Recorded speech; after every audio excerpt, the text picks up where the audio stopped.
21 सितंबर 2024 बेंगलुरु, दिन शनिवार। महालक्ष्मी के घर वाले उसके अपार्टमेंट में एक स्पेयर की का यूज करके दाखिल हुए, क्योंकि ना सिर्फ डोर लॉक था बल्कि महालक्ष्मी का फोन भी स्विच ऑफ आ रहा था। उस फ्लैट से इतनी ज्यादा बदबू आ रही थी कि एक पल वहां खड़ा होना भी मुश्किल होता जा रहा था। ये एक 1 BHK फ्लैट था, इसलिए ये डोर सीधा उसी रूम में खुलता था। सबसे पहले महालक्ष्मी की मां मीना अंदर गई और उनके पीछे उनकी बड़ी बेटी लक्ष्मी, जो मोबाइल फोन से वीडियो रिकॉर्डिंग कर रही थी। वो जैसे तैसे नाक मुंह ढककर उस घर के अंदर गए। अंदर जाते ही वहां पर सैकड़ों मक्खियां भिनभिना रही थी। ऐसे में लक्ष्मी ने बाथरूम की तरफ जाकर चेक किया, पर वहां पर भी सब कुछ नीट एंड क्लीन था और ऐसा कुछ नहीं था जो इस बदबू की वजह हो। रूम भी कुछ ज्यादा बड़ा नहीं था और वहां पर कोई बेड नहीं था और जमीन पर चटाई, बेडशीट और चादर पड़ी हुई थी। उसी के बगल में एक ब्लैक कलर का सूटकेस पड़ा हुआ था। पर महालक्ष्मी की मां मीना के कदम एक जगह पर आकर ठहर गए जहां पर सबसे ज्यादा बदबू और मक्खियां भिनभिना रही थी। वो था इस घर में रखा हुआ एक फ्रिज। और दोबारा कंफर्म करने के लिए लक्ष्मी ने कैमरा वॉशरूम की तरफ किया और वहां चेक किया, पर जैसे ही वो कैमरा लेकर पलटी, महालक्ष्मी की मां ने वो फ्रिज खोल दिया और फ्रिज खोलते ही उसमें से बहुत तेज बदबू आई। वो बदबू इतनी ज्यादा तेज थी कि दोनों के पाँव खुद ब खुद पीछे होते गए और वो दूर जाकर सिर्फ खड़ी हो गई। जब तक दिमाग कुछ समझ पाता, उनकी नजर जैसे ही फ्रिज के अंदर गई, उनकी चीखें निकल गई और वो वहां से भाग खड़ी हुई। फ्रिज के अंदर शेल्फ में महालक्ष्मी की लाश छोटे छोटे टुकड़ों में पड़ी हुई थी।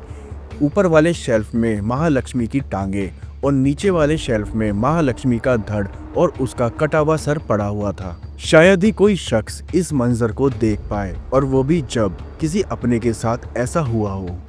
चीख पुकार सुनकर वहां पर आसपास के लोगों की भीड़ इकट्ठा हो जाती है और खबर मिलने पर मौके पर पुलिस वाले भी वहां पर पहुंच जाते हैं। पुलिस वालों के लिए भी अंदर उस घर में घुसना इतना आसान नहीं था, इसलिए सभी पुलिस वाले डबल मास्क लगाकर अंदर घुसते हैं। पुलिस वालों ने भी शायद ऐसा मंजर अपनी जिंदगी में कभी देखा हो। धीरे धीरे ये खबर न्यूज चैनल और सोशल मीडिया पर फैल गई। जब ये न्यूज सामने आई तो न्यूज चैनल में क्राइम का डिस्क्रिप्शन काफी ज्यादा गलत था। पुलिस वालों के साथ मेडिकल टीम और फोरेंसिक टीम भी क्राइम सीन पर पहुंच गई, पर घर के अंदर किसी भी फोर्सफुली एंट्री के कोई भी सबूत नहीं मिले। यानी कि कातिल कोई भी जोर जबरदस्ती करके घर के अंदर दाखिल नहीं हुआ था। इससे ये बात साफ थी, जिसने भी ये कत्ल किया था उसे महालक्ष्मी अच्छे से जानती थी।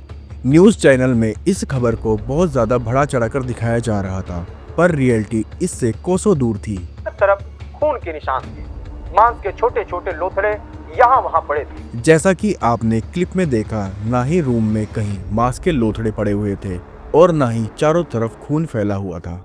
इनफैक्ट जब FSL टीम ने लुमिनॉल केमिकल से फर्श को साफ किया, तब उन्होंने बताया कि कातिल इतना ज्यादा शातिर था कि उसने क्राइम सीन को साफ किया हुआ था ताकि ज्यादा ट्रेसेस ना दिख पाए।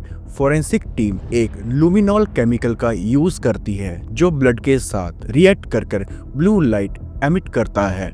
इससे ब्लड के वो पार्टिकल भी दिख जाते हैं जिसे हम आंखों से नहीं देख पाते हैं या फिर साफ किए हुए होते हैं। जांच के लिए लाश के टुकड़ों को और उस फ्रिज को सील कर लैब में भेज दिया गया।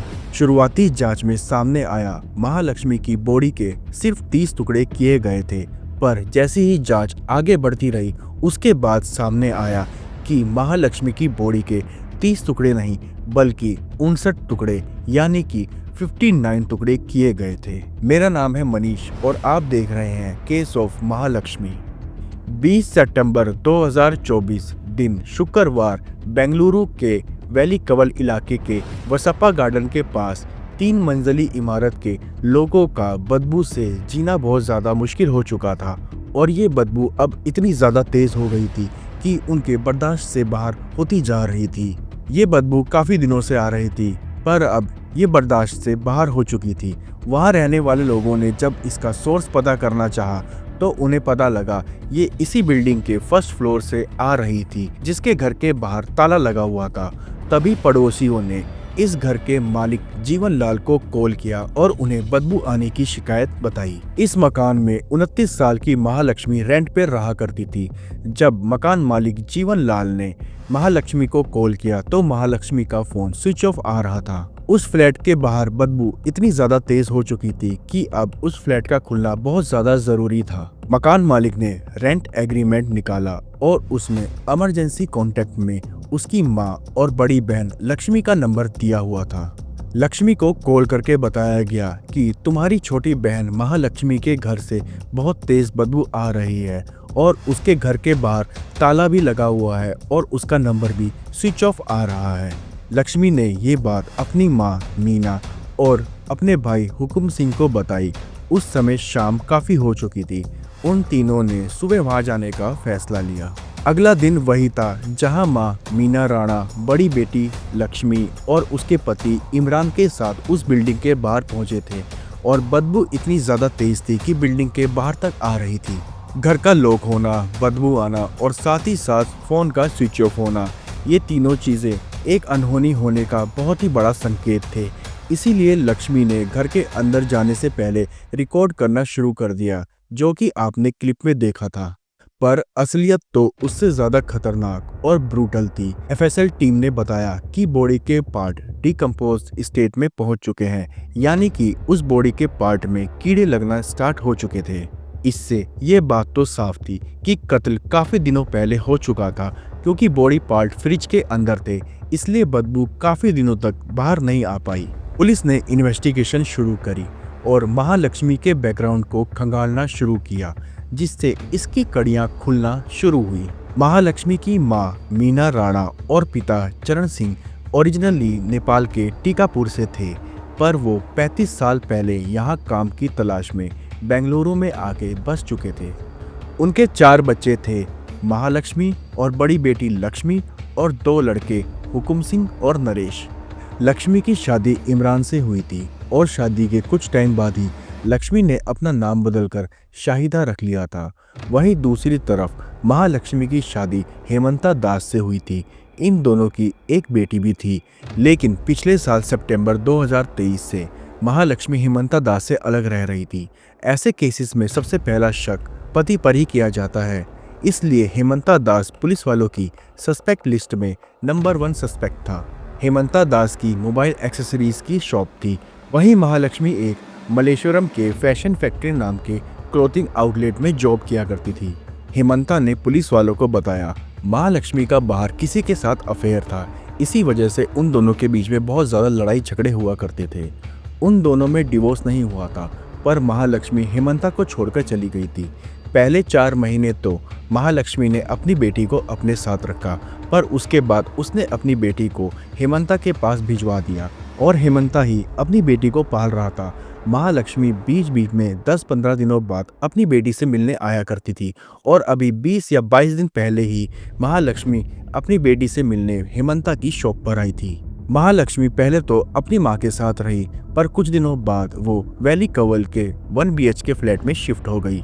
पड़ोसियों ने बताया महालक्ष्मी यहाँ पर 5 से 6 महीने पहले ही शिफ्ट हुई थी और वो सुबह 9 बजे जॉब पे चली जाया करती थी और देर रात 10:30 बजे घर पर आया करती थी, इसलिए आसपास के लोगों से उसका इंटरेक्शन बिल्कुल ना के बराबर ही था। हालांकि कुछ लोगों ने बताया कि उन्होंने उसे एक लड़के के साथ आते जाते अक्सर देखा है और वो लड़का कुछ दिन पहले उसके साथ इस घर में भी रहा था। पुलिस वालों के लिए ये पॉइंट बहुत ज़्यादा अहम था, इसलिए पुलिस वालों ने कई टीम बनाकर महालक्ष्मी के बैकग्राउंड की गहराई से जांच करनी शुरू कर दी। एक टीम कॉल डिटेल जांच करने में, दूसरी टीम वहां आसपास में लगे सीसीटीवी कैमरे खंगालने लगी और एक टीम ने सबसे पहले सस्पेक्ट यानी कि महालक्ष्मी के हस्बैंड हेमंता दास को पूछताछ के लिए वापस बुलाया। हेमंता दास और महालक्ष्मी की शादी को 6 साल हो चुके थे और इनकी मैरिड लाइफ तब खराब होना शुरू हुई जब हेमंता दास को पता चला कि महालक्ष्मी का बाहर किसी के साथ अफेयर है। हेमंता ने पुलिस वालों को 3 नाम बताए, जिसमें पहला स्टोर मैनेजर जहां महालक्ष्मी काम किया करती थी, दूसरा एक कॉमन फ्रेंड और तीसरा जिस पर हेमंता को सबसे ज्यादा शक था कि उसने ही महालक्ष्मी का कत्ल किया था, क्योंकि उसने महालक्ष्मी का फोन चुपके से चेक करने पर उन दोनों की चैट पकड़ ली थी और वही शख्स उन दोनों के रिश्ते टूटने की वजह बना। उसका नाम था अशरफ, जो बेंगलुरु में बाय प्रोफेशन एक बार्बर के रूप में काम किया करता था और बेसिकली वो उत्तराखंड से बिलोंग करता था। अफेयर के चलते हेमंता दास ने उसके खिलाफ पुलिस में रिपोर्ट भी दर्ज कर दी थी, पर उसके जवाब में महालक्ष्मी ने भी हेमंता पर उल्टा फिजिकल असोल्ट की शिकायत दर्ज कर दी। एक लड़की का दूसरे धर्म के लड़के से अफेयर होना और उसके बाद उसकी लाश टुकड़ों में फ्रिज में मिलना मीडिया पर और सोशल मीडिया पर 2022 में हुए आफ्ताब और श्रद्धा केस की बातें दोबारा चर्चा में आ गई, जिसमें आफ्ताब ने अपनी गर्लफ्रेंड के 35 टुकड़े कर 300 लीटर फ्रिज में भर दिए थे। पर इस केस को लेकर अलग अलग ओपिनियन में बटी इस दुनिया से सच कोसों दूर था। हेमंता की कई सारी बातें वेरीफाई करने के बाद उसकी सारी बातें सच निकली, इसलिए पुलिस वालों के लिए हेमंता सस्पेक्ट लिस्ट से बाहर था, पर पुलिस वालों के लिए अशरफ अब प्राइम सस्पेक्ट था। पुलिस वाले मीडिया से छुपकर अशरफ को पुलिस स्टेशन में लाकर उससे पूछताछ करते हैं और इंट्रोगेट करते हैं। अशरफ ने एक्सेप्ट किया कि उसका अफेयर महालक्ष्मी के साथ था, पर हेमंता से लड़ाई झगड़े और पुलिस केस के बाद उसने महालक्ष्मी के साथ कई महीनों पहले से ही दूरी बना ली थी। अशरफ के बयान की सच्चाई पुलिस वालों को उसकी लोकेशन ट्रेस और कॉल डिटेल से वेरीफाई हो गई और बाद में ये बात सामने आई कि अशरफ को इस केस से क्लीन चिट मिल गई थी और अशरफ का इस केस में कोई भी हाथ नहीं है। अब पुलिस वालों के पास 2 सस्पेक्ट थे, इसलिए पुलिस वाले टीम बनाकर मलेश्वरम के उस क्लोथिंग स्टोर में जाते हैं जहां पर महालक्ष्मी काम किया करती थी। लेकिन कॉल डिटेल और इन्वेस्टिगेशन के बाद इन दोनों को भी सस्पेक्ट लिस्ट से बाहर निकाल दिया गया। इन्वेस्टिगेशन में एक नया नाम सामने आया।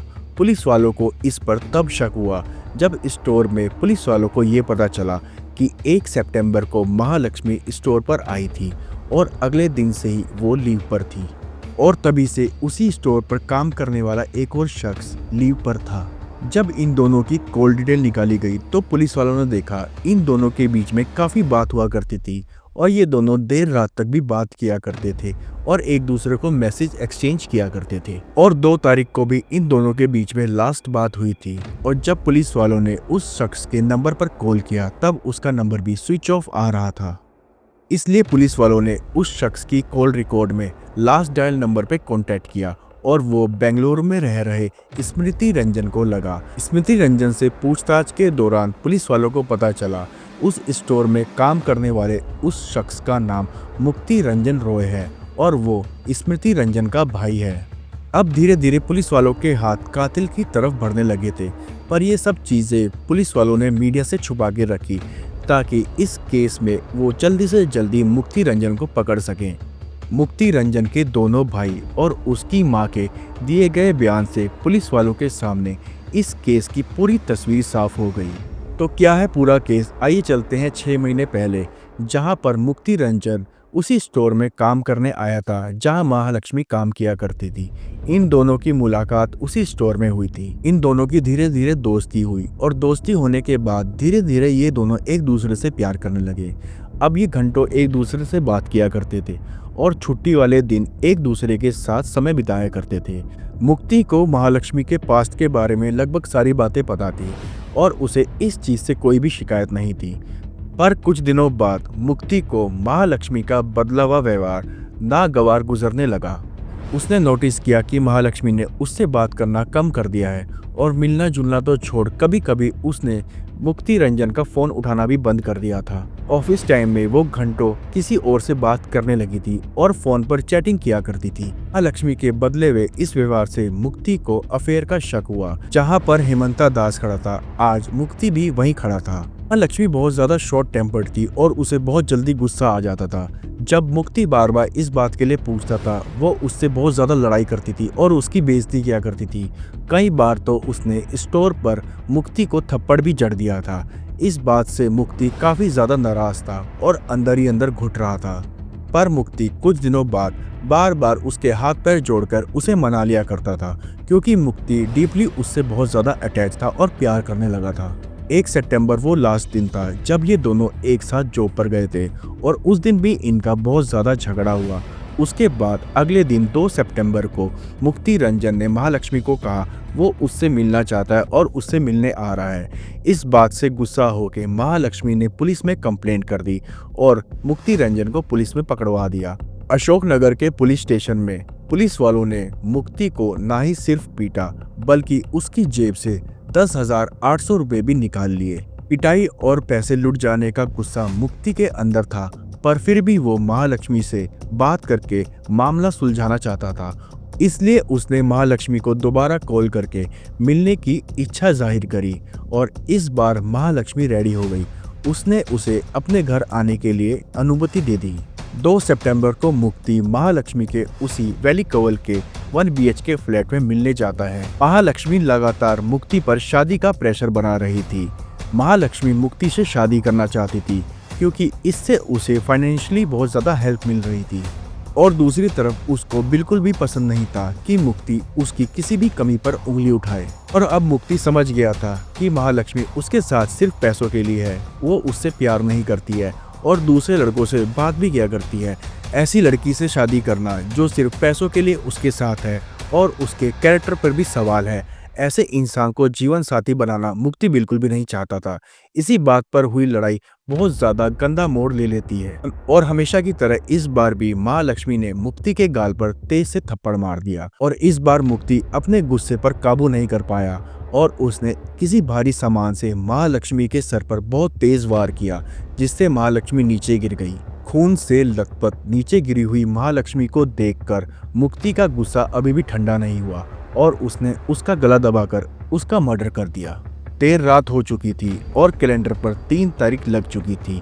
मुक्ति बहुत देर तक महालक्ष्मी की लाश के साथ उसी कमरे में बैठा रहा। अपराध तो हो ही चुका था, अब मुक्ति रंजन को समझ नहीं आ रहा था वो इन सब चीजों से कैसे बचे। उसने रात को YouTube पर भी बॉडी ठिकाने लगाने के तरीके सर्च करना शुरू कर दिया था। मुक्ति ने महालक्ष्मी की लाश को पंखे से लटकाने का भी सोचा, पर उस रूम में कोई भी ऐसी चीज नहीं थी जिससे वो महालक्ष्मी की लाश को उठाकर पंखे से लटका सके, इसलिए उसने ये प्लान भी छोड़ दिया।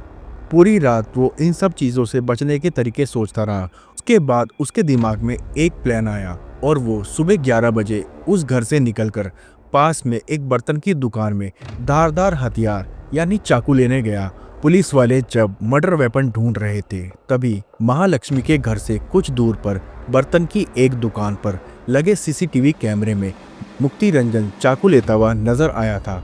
उसी चाकू से उसने महालक्ष्मी की बॉडी के टुकड़े किए और फ्रिज में रखे। पहले उसका प्लान इन छोटे छोटे टुकड़ों को सूटकेस में डालकर ठिकाने लगाने का था और ये वही सूटकेस है जो आपको क्लिप में भी नजर आया होगा। लेकिन ये अपार्टमेंट एक ऐसी जगह पर था जो काफी भीड़ भाड़ वाला इलाका था और काफी देर तक लोग घरों के बाहर रहा करते थे, इसलिए उसको ऐसे में अपने पकड़े जाने का डर था। तभी मुक्ति की नजर रूम में रखे 165 लीटर के फ्रिज पर गई। उसने ये सोचकर बॉडी के छोटे टुकड़े इसमें भर दिए कि कई हफ्तों तक बदबू इससे बाहर नहीं आएगी और वो धीरे धीरे करके इन सबको ठिकाने लगा देगा। ये सोचकर उसने सारे टुकड़े फ्रिज में भरे और पूरे घर को अच्छे से क्लीन किया ताकि कोई निशान न रह जाए और देर रात रूम के बाहर ताला लगा के वहां से चला गया। मुक्ति कोई पेशेवर अपराधी नहीं था, इसलिए उसको महालक्ष्मी के मर्डर करने का गिल्ट दीमक की तरह अंदर से खाने लगा। उसे समझ में आ गया था कि गुस्से में उससे एक अपराध तो हो गया है जिसकी कोई भरपाई नहीं है और साथ में उसे अपनी फैमिली का भी बहुत डर था, क्योंकि वो नहीं चाहता था कि उसकी फैमिली पर भी कोई बात आए। पर वो जिस दलदल में फंस गया था उसके दिल और दिमाग ने काम करना बिल्कुल बंद कर दिया था। 2 दिन तक इधर उधर भटकने के बाद बेंगलुरु में रह रहे अपने भाई स्मृति रंजन को कॉल करता है और उसे घर खाली कर अपने गांव जाने को बोलता है। स्मृति जब इसके पीछे की वजह पूछता है तब मुक्ति उसे मिलकर सारी बात बताने को कहता है और जब वो अपने भाई स्मृति से मिलता है वो उससे अपना जुल्म कन्फेस करता है और उसे सारी बात बताता है कि कैसे महालक्ष्मी ने उसकी लाइफ बर्बाद कर रखी थी और वो उसे यूज कर रही थी और शादी का प्रेशर बना रही थी। उसने महालक्ष्मी पर 7 लाख रुपए खर्चे थे और एक सोने की चेन भी गिफ्ट करी थी और तब भी महालक्ष्मी का अफेयर बाहर अलग अलग लड़कों से था और उसे रोके जाने पर उसे जान से मारने की और उसे झूठे आरोप में जेल करवाने की धमकी दी जाती थी। सारी बात बताने के बाद मुक्ति ने स्मृति को शहर छोड़ने के लिए कहा और खुद बेंगलुरु से उड़ीसा के बहरामपुर में चला गया, जहां उसका छोटा भाई सत्य रंजन इंजीनियरिंग की पढ़ाई कर रहा था।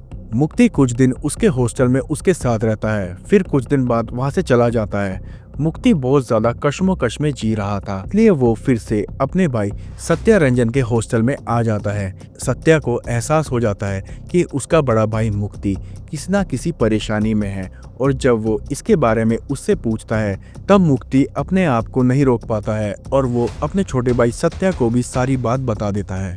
21 तारीख को ये केस सामने आ गया था और न्यूज़ में ये सब चल ही रहा था। ऐसे में कोई भी अपराधी अपराध करने के बाद उस जगह की अपडेट कैसे ना कैसे करके लेता रहता है। मुक्ति को भी खबर लग गई थी कि मामला खुल गया है और एक ना एक दिन पुलिस उस तक पहुंची जाएगी। इसलिए 24 सितंबर को रात को वो बहरामपुर से भद्रक अपने गांव में अपने माता पिता के पास पहुंच जाता है। रात का खाना खाने के बाद माँ को एहसास हुआ कि उनका बेटा कुछ परेशान है। जब माँ ने मुक्ति से पूछा और उसने अपनी माँ को सब कुछ बता दिया, बस कत्ल करने का तरीका नहीं बताया। 25 तारीख को मुक्ति सुबह सुबह 4 बजे अपने फादर की स्कूटी लेकर वहां से चला जाता है। उसी गांव से लौट रहे कुछ लोगों को कब्रिस्तान में पेड़ से लटकी एक लाश दिखाई देती है। मौके पर पहुंची पुलिस को उस लाश के पास एक स्कूटी खड़ी हुई मिलती है और जमीन पर एक बैग मिलता है जिसमें लैपटॉप, कुछ कपड़े, मोबाइल फोन और एक डायरी थी। पहचान करने पर यह शख्स कोई और नहीं बल्कि मुक्ति रंजन रॉय था, जिसने मौत को गले लगा लिया था। उड़ीसा पुलिस से मुक्ति के घर वालों और मुक्ति के घर वालों से बेंगलुरु पुलिस को ये खबर मिल जाती है। बेंगलुरु पुलिस को मुक्ति रंजन की डायरी में 2 पन्नों पर टूटी फूटी इंग्लिश में उसका गुनाह कबूल किया हुआ लेटर मिल जाता है, जहां उसने महालक्ष्मी के बेवफाई और पुलिस वालों की रिश्वतखोरी के बारे में भी लिखा हुआ था। उस नोट के नीचे 13 तारीख लिखी हुई थी, यानी कि 13 सितंबर को मुक्ति ने ये लेटर लिखा था। मुक्ति को कहीं ना कहीं पता था कि पुलिस वाले किसी ना किसी तरह उस तक पहुंच जाएंगे और उसे पकड़ लेंगे, और ये सब चीज़ें मुक्ति बिल्कुल भी नहीं चाहता था। बेंगलुरु पुलिस उसे पकड़ने में लगी हुई थी, पर पकड़े जाने से पहले ही मुक्ति ने मौत को गले लगा लिया। अगर स्मृति रंजन ने पहले ही पुलिस को सब कुछ बता दिया होता तो शायद मुक्ति आज जिंदा होता। पर इसमें पूरा दोष स्मृति रंजन का भी नहीं है, क्योंकि जब ऐसे केस में कोई अपना होता है, हर कोई उसे बचाना चाहता है और किसी ना किसी तरह से उसका साथ देता है। ये केस दिखाता है महालक्ष्मी के धोखे और लालच ने उसकी जान ले ली और उसके साथ साथ मुक्ति रंजन की भी, और दोनों परिवार की जिंदगी भी तबाह कर दी।